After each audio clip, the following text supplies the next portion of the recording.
Filipenses 4, de 10 a 23, você vai receber aí já o texto aberto, a palavra de Deus que a gente vai compartilhar hoje nessa manhã, cujo versículo 13 talvez seja um dos versículos mais famosos de toda a Escritura Sagrada da Bíblia, por ser repetido constantemente aí por muitos de nós, por dar para a gente uma força e uma sensação tão boa quando a gente vê o contexto, principalmente quando a gente entende o contexto da qual Paulo vai falar, o famoso tudo posso naquele que me fortalece. Filipenses 4, de 10 a 23, assim diz a palavra do Senhor: alegro-me muito no Senhor, por terdes finalmente renovado o vosso cuidado para comigo, do qual na verdade estáveis lembrado, mas vos faltava oportunidade. Não digo isso por causa de alguma necessidade, porque eu já aprendi a estar satisfeito, contente, em todas as circunstâncias em que me encontre. Sei passar necessidade e sei também ter muito. Tenho experiência diante de qualquer circunstância e em todas as coisas, tanto na fartura como na fome, tendo muito ou enfrentado escassez. Posso todas as coisas naquele que me fortalece, ou tudo posso naquele que me fortalece. Todavia, fizestes bem em participar da minha aflição. Sabei, ó Filipenses, que no princípio do Evangelho, quando parti da Macedônia, nenhuma igreja se comunicou comigo quanto ao dar e receber, mas somente vocês. Pois enquanto eu ainda estava em Tessalônica, supristes as minhas necessidades, não só uma vez, mas duas. E não que eu procure doações, mas eu procuro fruto que amplie o vosso crédito, mas tenho tudo, até em excesso. Tenho amplos suprimentos, depois que recebi de Epafrodito aquilo que enviastes, como aroma suave e sacrifício aceitável e agradável a Deus. O meu Deus suprirá todas as vossas necessidades, segundo a sua riqueza na glória em Cristo Jesus. E ao nosso Deus e Pai seja dada glória pelos séculos dos séculos. E amém. Cumprimentai cada um dos santos em Jesus Cristo. Os irmãos que estão comigo vos cumprimentam. Todos os santos vos cumprimentam, principalmente os da casa de César. Que a graça do Senhor Jesus esteja com o vosso espírito. Uma das palavras e um dos conceitos mais repetidos por Paulo aqui na carta aos Filipenses é a palavra alegria. E quando a gente vai olhar para tudo aquilo que ele vai escrever, desde o primeiro capítulo até o quarto capítulo, e quantas vezes Paulo vai repetir sobre a alegria, sobre a alegria, sobre a alegria, a gente vai entender que Paulo revoluciona para a gente aquilo que a gente poderia chamar como alegria, porque cá entre nós, aquilo que hoje o nosso tempo, a nossa cultura, a nossa sociedade determina como 5 passos, 10 passos, 15 passos para estar alegre, não é bem aquilo que Paulo diz. E muitas vezes é diametralmente oposto, a começar pelo lugar a qual Paulo escreve essa carta.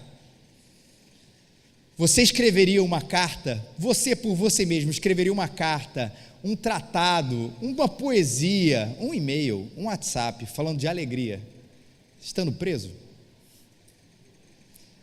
É difícil demais para a gente, porque, aliás, para começar, quando a gente pensa em alegria, a gente pensa em tranquilidade, a gente quer começar a nossa alegria falando da casa própria. Peraí, Paulo está preso.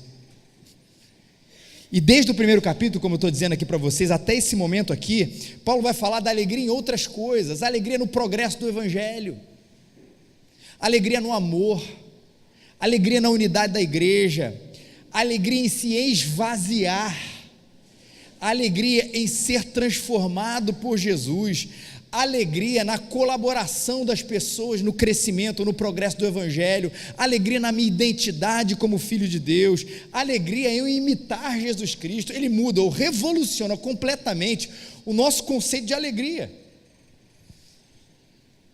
que não está baseado, como eu falei aqui desde o início, naquilo que a gente entende como os passos, mas naquilo que a Bíblia nos chama para ser verdadeiramente alegre. E aqui vai um parênteses importante. Olha, se Deus fala que a gente pode ser alegre dessa maneira, não é o nosso tempo, a nossa cultura, a nossa sociedade que vai reverter o que de fato pode ser alegria para nós mesmos. Ou seja, eu prefiro ficar em Deus, ainda que aquilo me estranhe, ainda que aquilo seja uma coisa diferente, aquilo que seja uma coisa que eu não experimentaria, não colocaria as minhas fichas em primeiro lugar, mas eu fico com a sua palavra e não com aquilo que as pessoas comumente chamam de uma vida alegre. Agora, tudo isso não exclui a sublimidade de, por exemplo, a gente estar junto num jantar. Tudo isso não exclui a sublimidade de um dia leve, de um encontro, de uma amizade, de um tempo junto, porque todas essas coisas que são dadas por Deus também são motivos demais para a gente dizer: Senhor, obrigado, obrigado pela sublimidade de um jantar a dois. Obrigado, Senhor, pela sublimidade de uma brisa, e eu aqui contemplando a natureza que Tu mesmo criastes. Obrigado por a gente estar junto aqui como amigos, como irmãos, como filhos de Deus. Mas eu acredito que ainda que a gente tenha todas essas coisas que eu acabei de falar aqui, a gente não necessariamente vai ser feliz. E eu quero citar aqui para vocês, não um teólogo, até onde eu sei, não um cristão, mas um artista, que um dia falou uma coisa muito interessante sobre felicidade, sobre alegria e sobre ter as coisas. Ele disse o seguinte, depois eu falo o nome: eu acho que todo mundo deveria ser rico, famoso e fazer tudo o que sonhava, para que eles possam ver que essa não é a resposta. Vou repetir: eu acho que todo mundo deveria se tornar rico, famoso e fazer tudo o que sonhava, para que eles possam ver que essa não é a resposta. Quem disse isso? Um grande ator norte-americano, canadense na verdade, Jim Carrey, fez o Máscara e outros filmes. Um cara que você pode dizer, experimentou a fama, com certeza, que pôde fazer todas as coisas que sonhava, no sentido de que o seu dinheiro conseguia dar a ele as experiências, os recursos, os bens que ele sonhava, com certeza. E ele é uma pessoa que tem essa experiência e vai dizer assim: olha, eu queria que todo mundo fizesse aqui, porque isso não é a resposta, porque na verdade a alegria e felicidade, elas estão acima disso. E eu poderia demonizar esse lado da abundância, dizendo que, olha, se eu me tornar rico, famoso e ter todas as coisas, eu necessariamente seria infeliz. Mas isso não é verdade. Tem muito anônimo, pobre, que nunca fez nada ou quase nada que sonhou na vida e que continua sendo muito infeliz, porque na verdade não é nem na presença e nem na escassez dessas coisas que está fincada ou enraizada a nossa felicidade. Não é isso que Paulo diz nesse texto? Eu sei, é possível ser feliz quando eu tenho muito, e é possível ser feliz quando eu tenho pouco. Paulo vai dizer que ele conseguia ser contente, feliz em todas e qualquer circunstâncias e o que ele se encontra. E você já imaginou que sensação libertadora é a gente poder ser feliz como Paulo nos ensina aqui? Ou como a palavra de Deus nos ensina? Já imaginou como seria a sua vida? E tenta imaginar que mesmo nada dando certo, você continua com um sorriso nos lábios? Você imaginou o que seria a sua vida, vamos falar do outro oposto, mesmo quando tudo está dando certo, você também ficaria feliz? Espera aí, Felipe, essa segunda proposta aqui é estranha. Não é não, porque tem uma geração de pessoas que são ricas, famosas, ou seja, tem tudo aquilo que sonham, e não é verdade, são absolutamente infelizes. Você não conhece gente assim? E eu sei que talvez o primeiro cenário que eu apresentei aqui, imagina como seria a minha vida, eu não tendo absolutamente nada e sendo feliz, me parece mais nobre. A outra parece mimimi, parece a história do pobre menino rico. Tipo assim, se eu tiver que ter um problema, eu gostaria de ter um problema de ser infeliz tendo todas as coisas, e não ter um problema de ser infeliz e não tendo absolutamente nada. E não é aí que a gente tem que caminhar, escolher um problema ou outro, mas a gente tem que entender que essa continua sendo, principalmente nos nossos grandes centros urbanos, uma realidade muito presente. Gente que tem tudo e fica perdida. Gente que tem tudo e mais um pouco e não descobriu ainda o sentido da vida. Diz agora: o que é que eu faço? Qual é o próximo passo para que eu possa finalmente ser feliz? E nessa equação da quantidade, a gente vai ver essa infelicidade se perpetuando, resultando às vezes num extremo, em pessoas tirando a própria vida, mas num extremo, não num extremo tão grande, mas gente continuando a viver a sua vida, mas com um coração absolutamente infernal.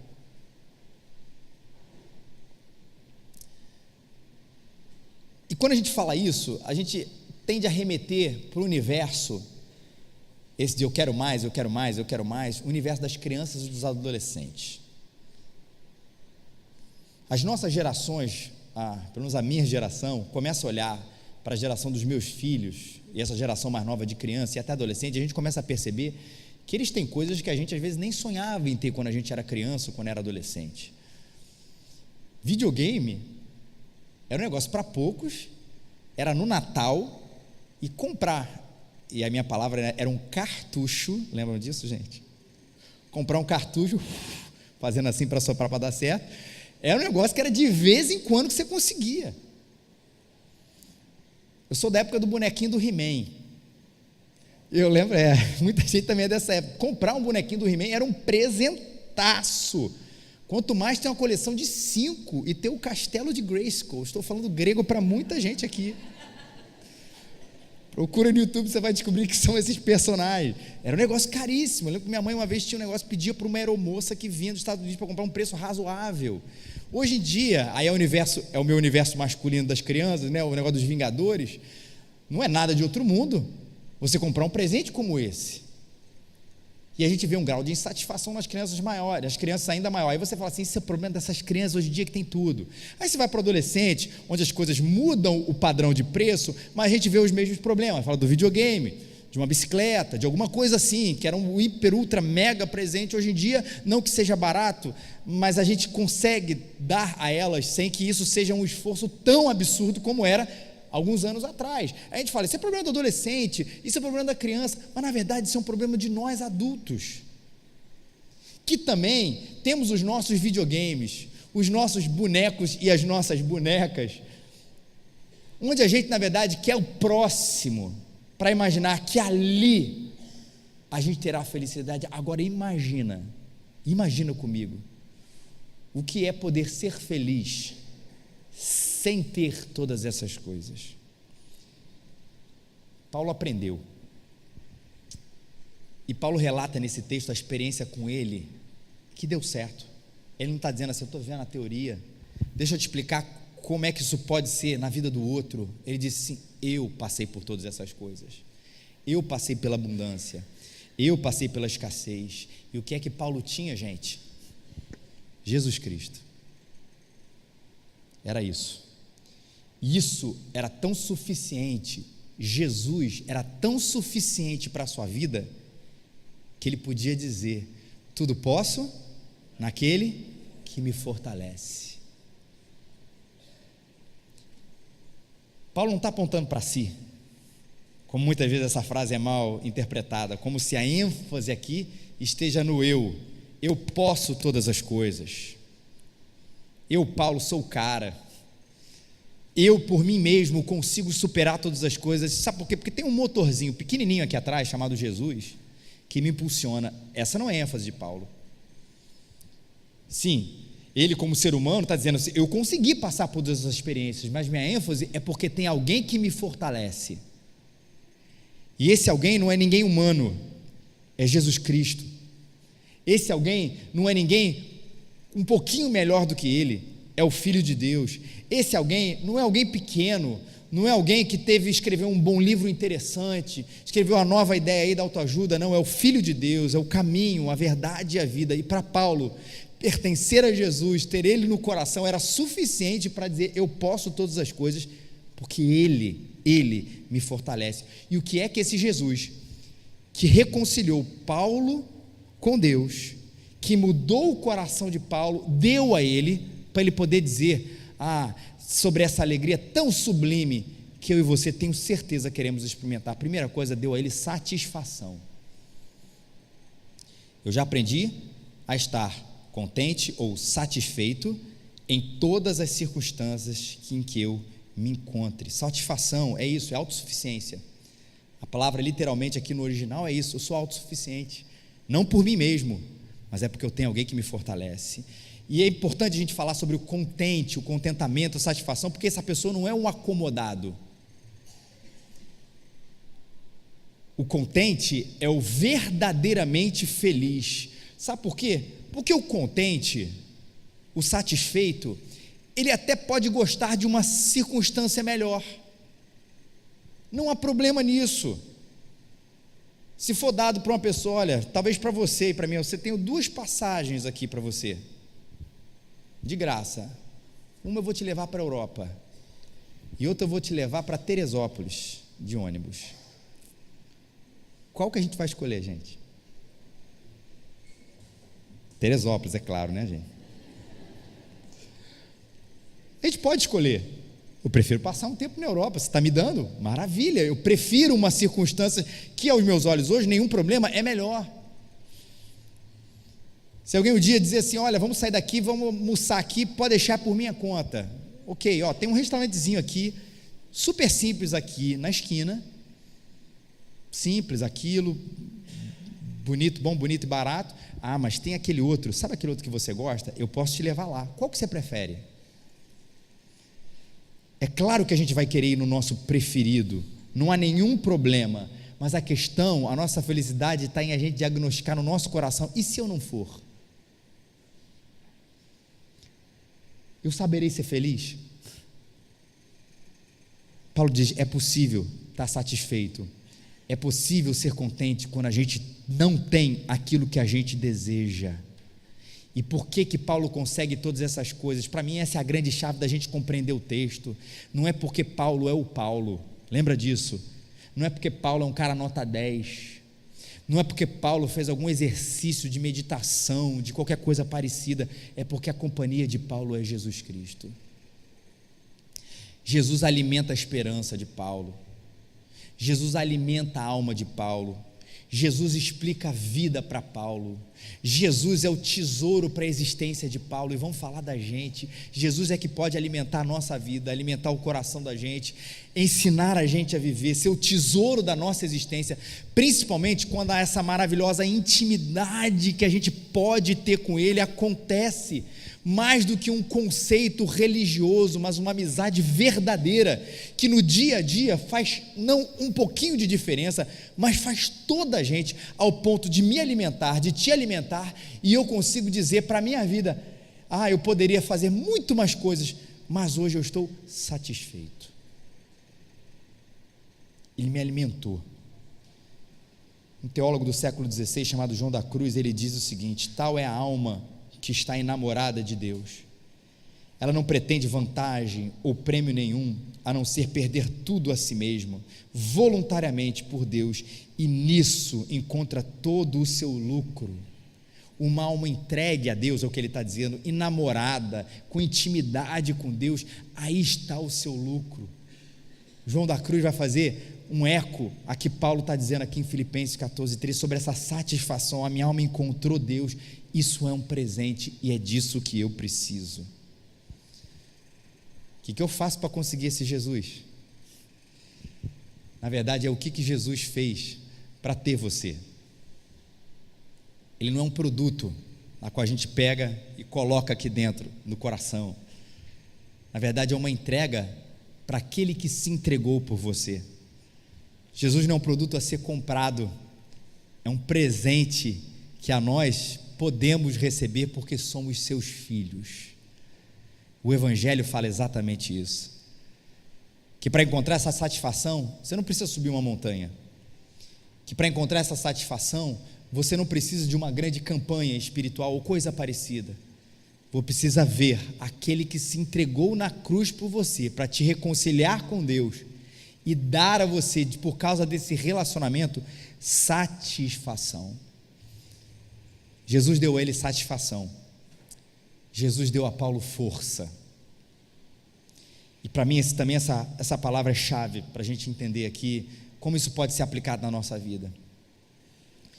Porque se você um dia, e esse filme do apóstolo Paulo, alguns de vocês devem ter visto, um filme bem interessante, e aí vai falar um pouquinho mais, daí ele narra sobre a dor, é um filme que está aí nos cinemas ainda, fala da dor, fala das prisões, ele traz para a gente de uma maneira visual, em forma de filme, aquilo que a gente lê nas escrituras sagradas, principalmente sobre como era uma prisão e como é que era aquele momento de Paulo ali.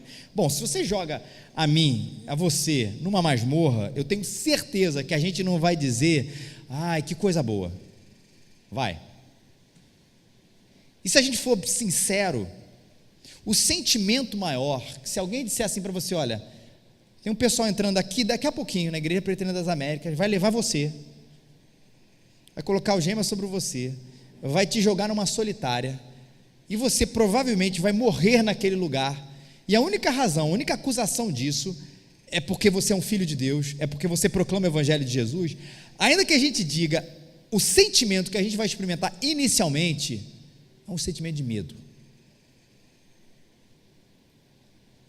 Se você me fizer perder todas as coisas, eu não vou dizer em primeiro lugar, como eu vou ficar feliz porque eu perdi todas as coisas.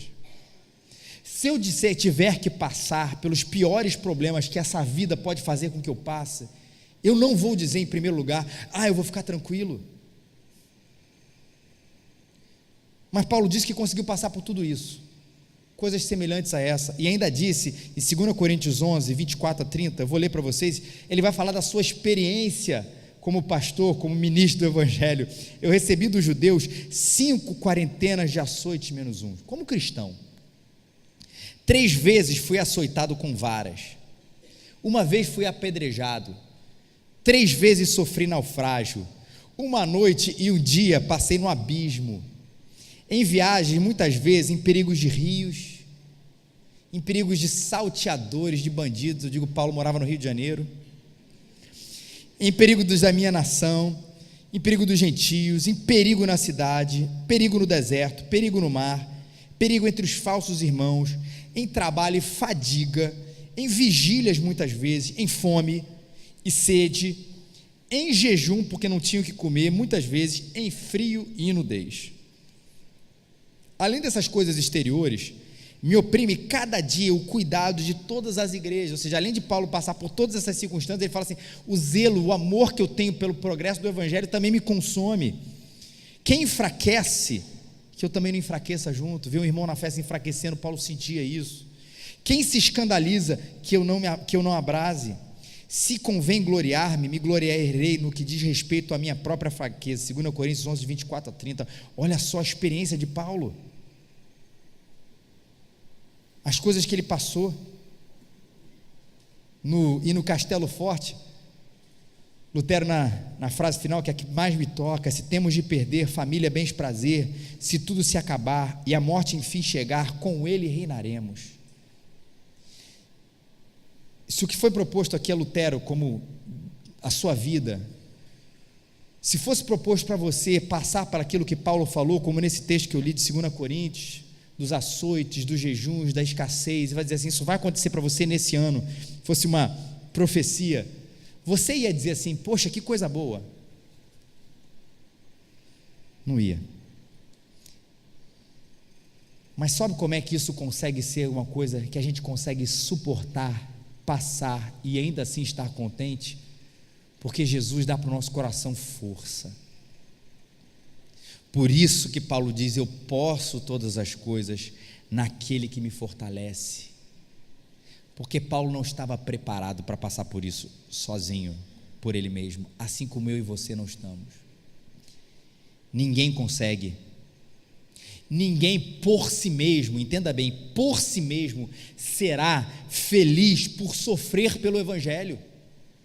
Ninguém por si mesmo será feliz por perder as suas preciosidades, seja elas quais forem, mas nesse momento é que a gente consegue perceber que Cristo é a nossa força, que a gente não está sozinho, que no momento da nossa angústia real, a gente pode pedir a Deus para mudar as circunstâncias, e se as circunstâncias não mudarem, a gente pode pedir a Ele que nos prepare para enfrentar os desafios mais tenebrosos que nós, pelas nossas próprias capacidades e forças, nunca seremos capazes de enfrentá-la.